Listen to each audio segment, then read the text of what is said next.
Ladies and gentlemen, welcome to the first installment of the Walk the Block Crypto 101 series.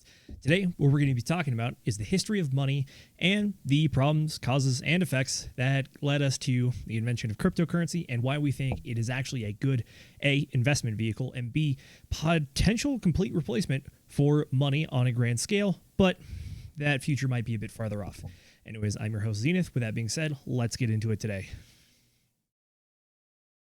So, let's talk about the old stuff. The old stuff, aka the US dollar, was created in 1785 by the Continental Congress. This was initially to solve issues of many different currencies that existed back before the Constitution existed, back when the United States was operating under the Articles of Confederacy. Each state had its ability to print and mint its own currency, which can lead to a lot of issues when you have 13 different states, former colonies, now trying to transact with each other, and that gets very complicated very quickly. Keep in mind, this is still horse and buggy time, well before the invention of the internet, calculators, or any of the modern conveniences that we have. Originally, the US dollar was a gold-backed fiat currency. What this means is it was a paper currency that you could physically hold, and if you went to go turn it in, you could get gold in an equal amount based on the amount of dollars that you turned in. What this does is it limits the amount of money in circulation by the amount of gold that's in the treasuries. This limits the money supply by keeping it stable, but at the same time, it also does not allow for expansion, which is an issue in and of itself later on when you have a growing population, a growing economy, and the demand for those said dollars actually increases. It is possible to increase the amount of gold that the government has by physically getting more gold, but one of the reasons that gold was chosen in the first place is because it's precious and hard to get to. The scarcity is really what limits it and makes a lot of it valuable in this time frame.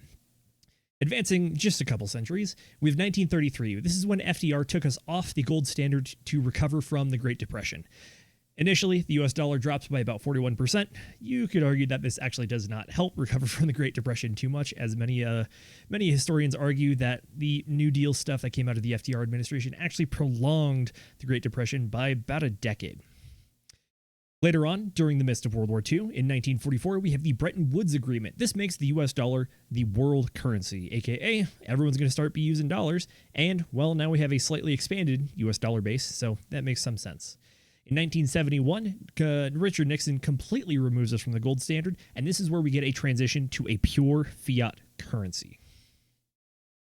As you can see here, the amount of gold that dollars are worth, it drops off pretty precipitously, especially as we move towards the 20th century and later on towards the 21st century. You can see this happen in two different places. The first is when we actually get the devaluation right here. That is the 1933. And then again in the late 70s, back in the 70s when Nixon takes us off the gold standard completely.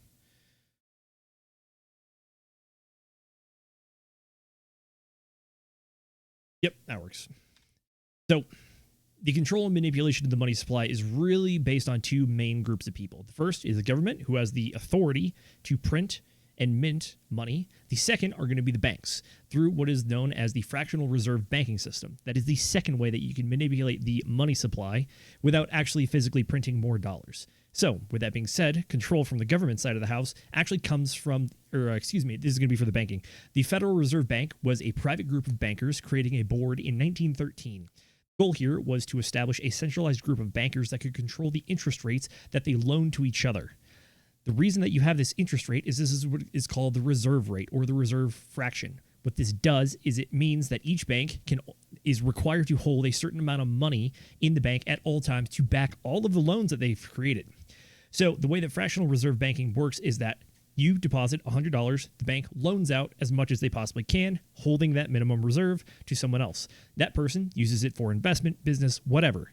And then they also keep that money in the bank on their ledger effectively. Then the bank does it again, so now they take another fraction out of it, and the money keeps growing. What this does is it actually allows the money supply to expand drastically. This is good in the sense that it allows more money to be in circulation. It allows for investment and entrepreneurship, which are core parts of growing an economy and increasing nation's GDP, which is really the way to increase the wealth of a nation. The downside to this, though, is that it starts to build a bit of a house of cards. One of the famous things that can happen is called a bank run. So theoretically, if every person that had a loan or had money in the bank wanted to pull out all of it immediately, they wouldn't be able to, because there simply is not enough money in the bank, because they have expanded the money supply through accounting and the ledger system. The physical amount of dollars is not sufficient to pay everyone out, but through fractional reserve banking, you can keep it on the books. Well, not digitally at the time, but on paper ledgers. This allows the tracking and notation of everything going on to actually keep it somewhat balanced, assuming you don't get these bank runs. They have happened in the past, and that is where the government has stepped in with certain regulations, like the FDIC, to ensure bank accounts up to $250,000 in the event of a bank collapse or a bank run. The second source of, or the primary source of control and manipulation of the money supply is through the government, namely the federal government. States are no longer allowed to mint their own money for the purposes of general transaction. There is a small clause in the Constitution that actually talks about the ability to mint gold-backed currency for the purposes of paying debts between the states, but not really for anything beyond that, which leads us to the main point, which is that the federal government is the sole supplier of U.S. dollars. What we get here is that, well, the people that issue the money are also the ones that have become the largest spender. The United States federal government has become the largest money-spending institution in the history of the planet. And the amount that they spend only goes up over time. Notably, there's been a large issue that's happened, which is that the government has started racking up debt because it spends more than it takes in through taxes. What it does is that we've now created a over $30 trillion debt in the great year of 2025, which means that is a lot of money. It is actually to the point where it has eclipsed the GDP, and the interest alone on the debt that the United States has taken out is actually pretty much the same as what we spend on the military annually. So, with the U.S. debt constantly growing, there are really two ways that countries and governments in the past have figured out how to alleviate this issue. Number one, you try to outgrow it. You try to increase the production of your nation, aka the GDP, in order to make sure that you are growing faster than the amount of the debt is increasing. It's a little easier said than done, because over the course of the years, GDP really grows at about 3%, including inflation, which we will get to in a second. But the other way is that you can repay it through inflation. There are some famous examples of countries that have tried to just print their way out of debt by devaluing the value of their currency, but the raw number, the number of dollars, has actually grown just dramatically. The most famous example of this is going to be Weimar Germany. After we have the Treaty of Versailles in World War I, Germany is racked with debt, and their economy takes a massive dump. As a result, the German government decides to print marks, or Deutschmarks at the time, in order to just pay back the raw number to the countries that they had. This results in these things pretty much not even being worth the paper that they're printed on. You get famous examples of people literally having to take wheelbarrowfuls of Deutschmarks to the supermarket to buy a loaf of bread. You can imagine that's not good.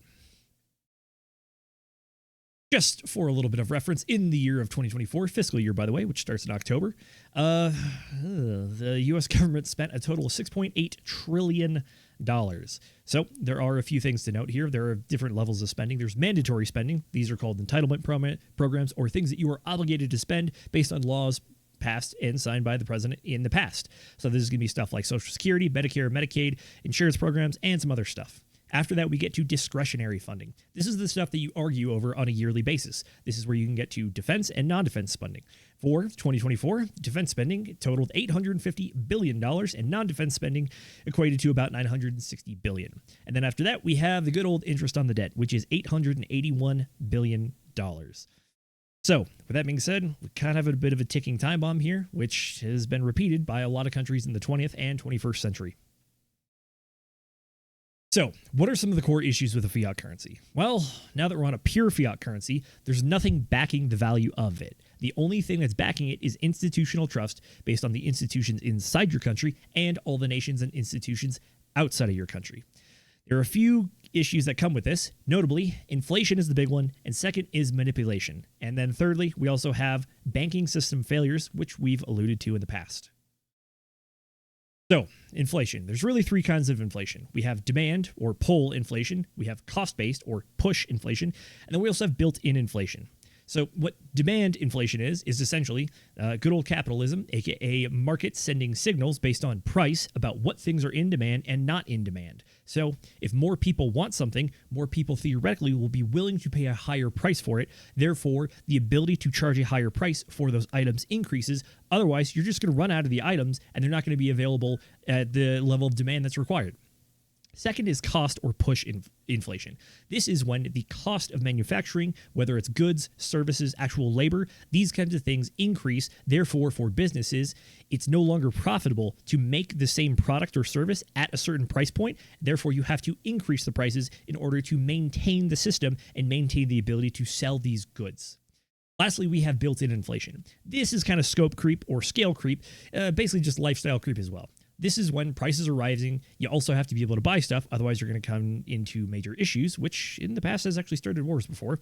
So over time, as prices increase, wages also have to increase. And it's just overall everything costing more.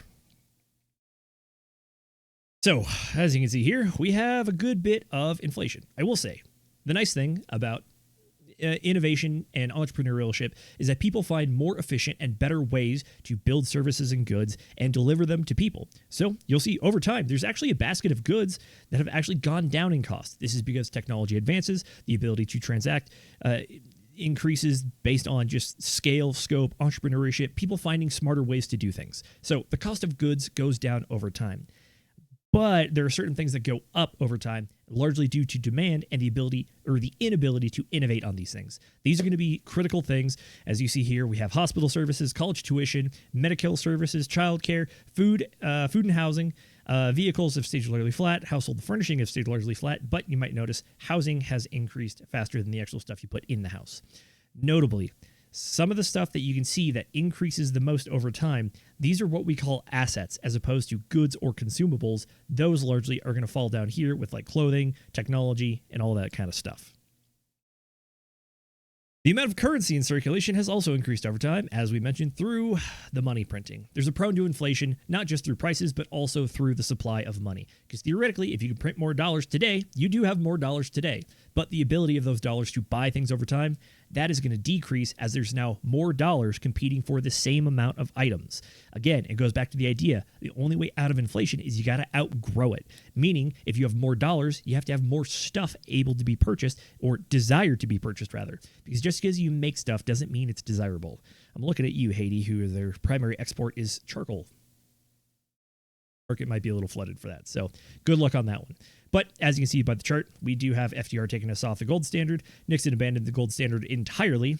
Recession of 1982, where we suffered some stagflation, where we had stagnation in GDP and inflation. That's really the big trouble marker that you want to avoid. Because if you can't outgrow it and inflation still rises, you're really stuck in even getting farther behind. Nice little blip there for the dot-com bubble. And then we also have the good old COVID-19 pandemic there in 2020. So, bank failures. Bank failures are another part of this, which is that the financial institution or the economy of financial institutions is so massive and so just pervasive and integrated into everyday life and the economy and just honestly the world economic order at this point, where when you have bank failures, they are major, major problems. And when we have these bank failures, the typical response over the last 20, 40 years has been to bail out banks. What this does is it actually adds more strain to the economic system as more of a stopgap measure to slap the Band-Aid on the hemorrhaging wound. The issue is you still have the underlying issues that need to be addressed or changed. Sometimes they are, sometimes they're not. So, quick look back in history. We have 2008.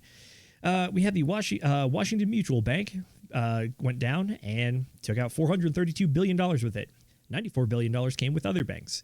This might be a blip on the radar that people have already forgotten about, gone down the memory hole, if you will. But back in 2023, we actually had medium-sized bank failures, notably Signature Bank, Silicon Valley Bank, and First Republic Bank. It's little known at this time, but the federal government actually came in and did a midnight sale of these institutions to JP Morgan Chase. The legality of this is largely questioned, but no one was there to question it, so they kind of just got away with it. These kinds of banking failures can cause major strain on the financial system, as I already previously mentioned, and can actually exacerbate some of the problems that keep on occurring. Because if the person that has taken out the most debt in human history, aka the U.S. federal government, decides to take out more debt to save these banks, it only exacerbates the problem. So, the previous solutions to these issues have been somewhat limited, but they're pretty consistent. Number one, you can try to outpace inflation. Again, GDP growth is the way that you do that. But on an individual level, you are not a nation. You are not an economy. You're a person. You have a wallet and a checking account, and that's really what you care about. Granted, we speak largely about the system as a whole and try to understand the larger ecosystem and see how that fits into our life. But as an individual, there are certain ways that you can try to beat inflation. Number one is to try to own appreciating assets. So largely, these fall into a few different categories. There's going to be gold and precious metals. There's going to be stocks and bonds. Real estate is also a very big one. And collectibles and luxury items, much lesser known, but pretty much all these fit into the category of investments. The idea is that you want your investments to outgrow inflation. Inflation, the standard that the Federal Reserve will tell you that they try to shoot for, is 2% annually. Because, as I mentioned previously, the average annual growth rate of GDP is about 3%. Therefore, if you have 3% GDP growth and 2% inflation, that 1% in the middle, that's going to be the amount that you actually grow after you adjust for inflation. So, with that being said, let's get into these assets and see what the pros and cons are. First up, gold and precious metals. Well, they have scarcity and they have value from their uses, but they do have physical limitations, being that they are heavy, they're rather large or voluminous. I mean, Fort Knox is a giant facility that houses gold. It's a lot of gold, but at the same time, it's a large facility. You as an individual, you can only put so much gold in that shoebox before the shoebox physically fails, and you have to move to larger storage containers effectively. Additionally, there's limited market liquidity.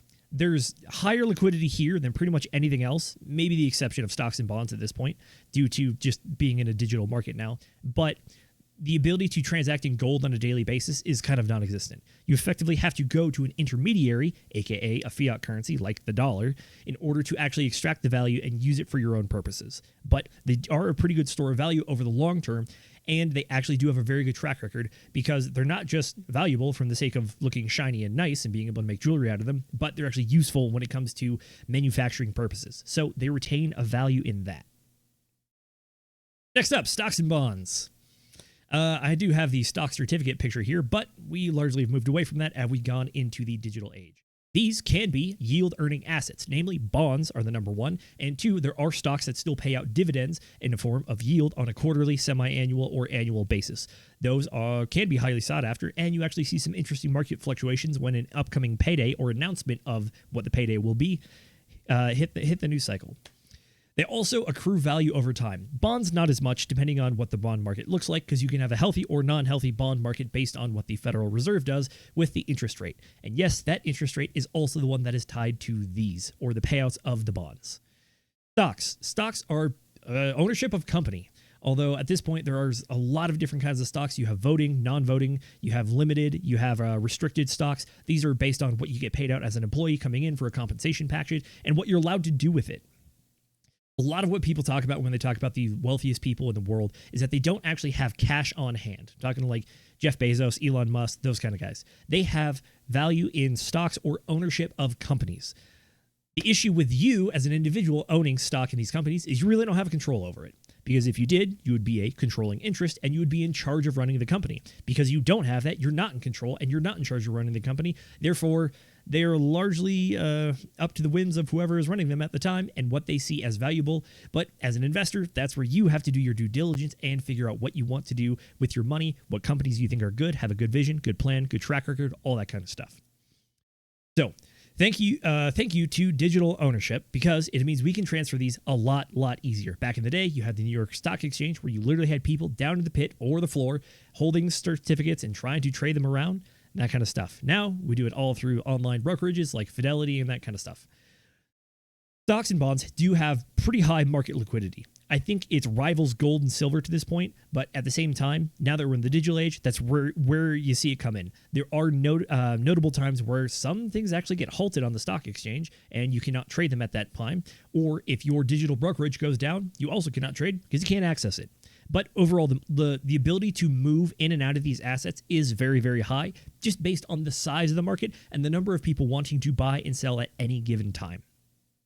Again, they're reliant on other parties, not just the ownership of the companies, but the people that allow you to transfer or trade these things. You have to rely on them too, because they are the people that control how they move and ultimately are the custodians of them.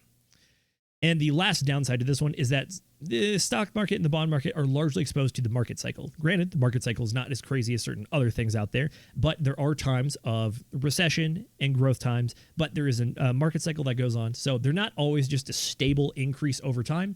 They do have fluctuations. And as an investor, that is where you really have to capitalize on it by understanding that market cycle or finding a strategy that allows you to overcome or just ignore that market cycle in general. Next up, real estate. A great yield earning asset if you get things like rental properties, storefronts, and you can actually rent them out to get income based on them. These do accrue in value over time. Largely they have. And the reason for it is that there's very limited supply. This is one of the main things that restricts the real estate market is that there's limited supply, not just based on the physical landmass that is available to you as a purchaser, but also things like zoning and regulations from preventing the building of new real estate in the area or development of real estate in an area.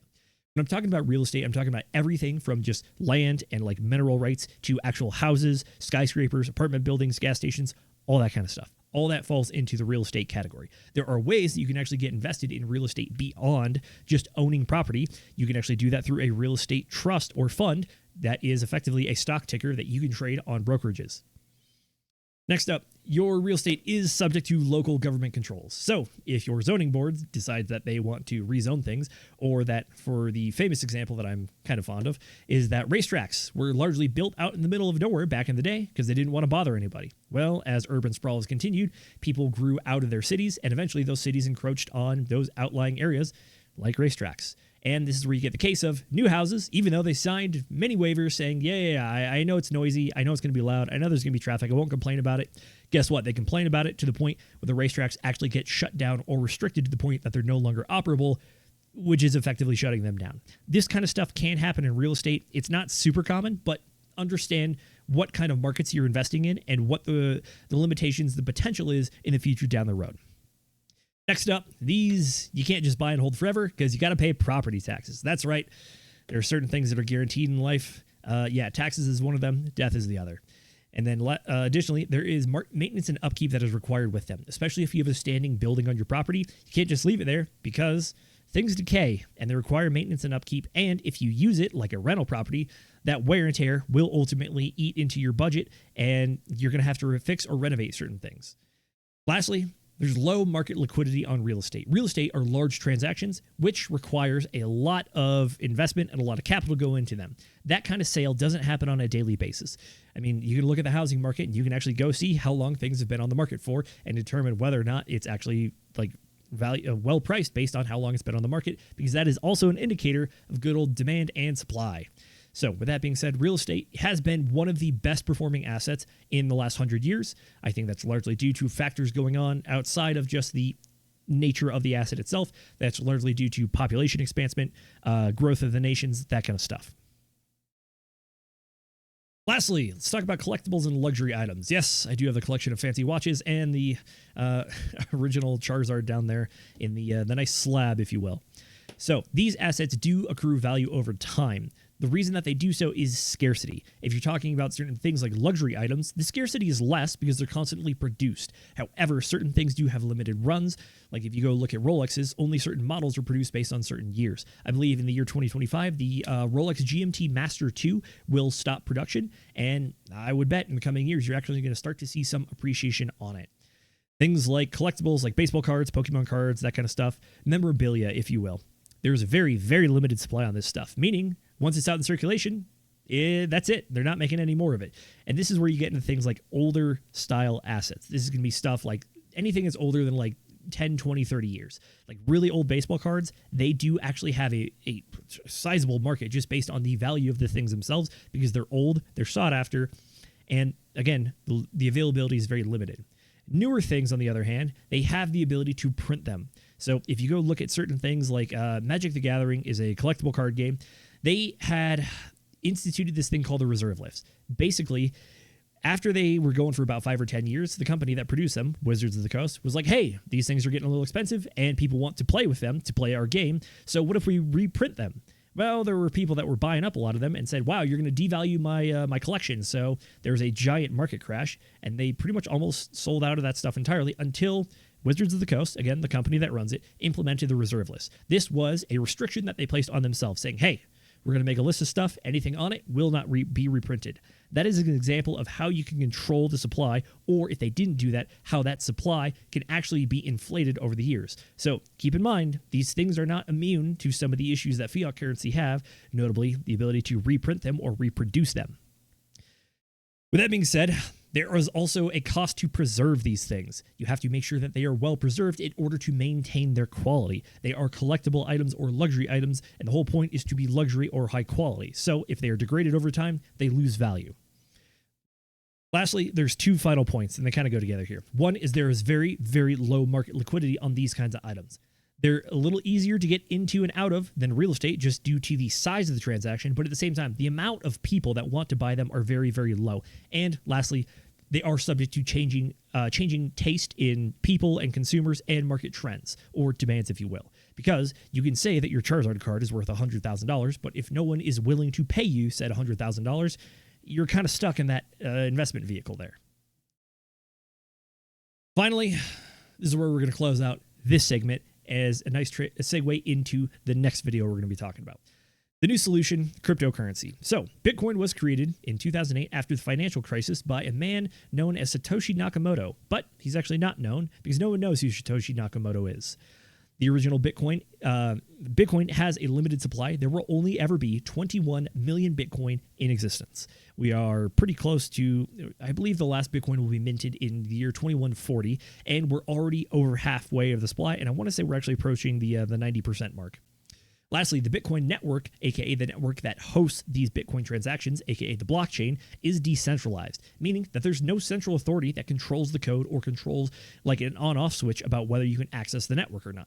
Granted, it is subject to technological issues that can arise in the future or when technology fails, but as it stands right now, there's no controlling party that actually says what you cannot do with Bitcoin or can just magically decide to increase the max possible amount of Bitcoin out there. Another big advantage of Bitcoin is that it is globally transactable, and the transactions are near instant when compared to all the other stuff. Granted, block times for Bitcoin are still about 10 minutes, so they do require some time. It's not like instant, but they are much, much faster than any kind of other transaction out there.